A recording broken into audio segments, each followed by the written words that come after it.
හෙල්ලෝ boys, ඉතින් අද අපි අරගෙන ඇවිල්ලා තියෙන්නේ ලංකාවේ අලුතෙන්ම රිලීස් වෙන්න තියෙන සුපිරි බස් ගේම් එකක් ගැන විස්තර ටිකක් තමයි. ඉතින් මේ සුපිරි බස් ගේම් එකේ නම තමයි බස් ලයිෆ් ලංකා. ඉතින් මේ ගේම් එක තවම රිලීස් වෙලා නැහැ. මේකේ රිලීස් වෙන දවසක් දන්නවා නම් ඔයාලා පහලින් කමෙන්ට් කරන් යන්න. ඉතින් මේකේ තියෙන ඇත්තම වගේ සුපිරිම ග්‍රැෆික් මට්ටමක්. ඉතින් මේක අපිට 2GB RAM එක ප්ලේ කරන්න ටිකක් අමාරු වෙයි.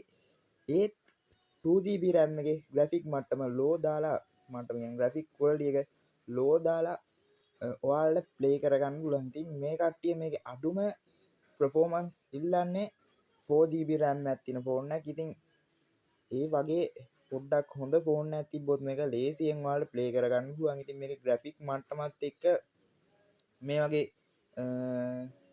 RAM එකක ප්‍රශ්නයක් තියෙන්න පුළුවන්. ඉතින් මේක සුපිරිම ග්‍රැෆික් මට්ටමක් තියෙයි කියලා ඔයාලට පේනවා. ඉතින් මේ වගේ සුපිරි ගේම් එකක් ලංකාවෙන් ඉදිරිපත් වෙන එක ගැන ඔයාලට මොකද හිතෙන්නේ? ඉතින් ඒ හිතෙන දේ පහලින් කමෙන්ට් කරන් යන්න. ඉතින් මේ ගේම් එක හදලා තියෙන්නේ මේ පේන විදිහට ඔටෝ මේකර් ස්ටුඩියෝ කියලා.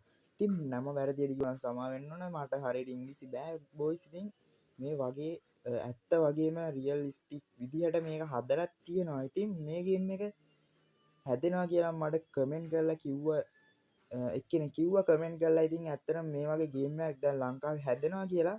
ඉතින් මේක රිලීස් වුණ ගමන් අපි මේ ගේම් ප්ලේ එකක් අරගෙන එන්නම්. ඉතින් ඒක බලන්න ඕන නම් අපේ channel එක දැන්ම subscribe කරලා තියාගන්න. ඉතින් අදට අපි වීඩියෝ ඉවර කරන්න. එහෙනම් කොල්ලෝ අපි ගියා.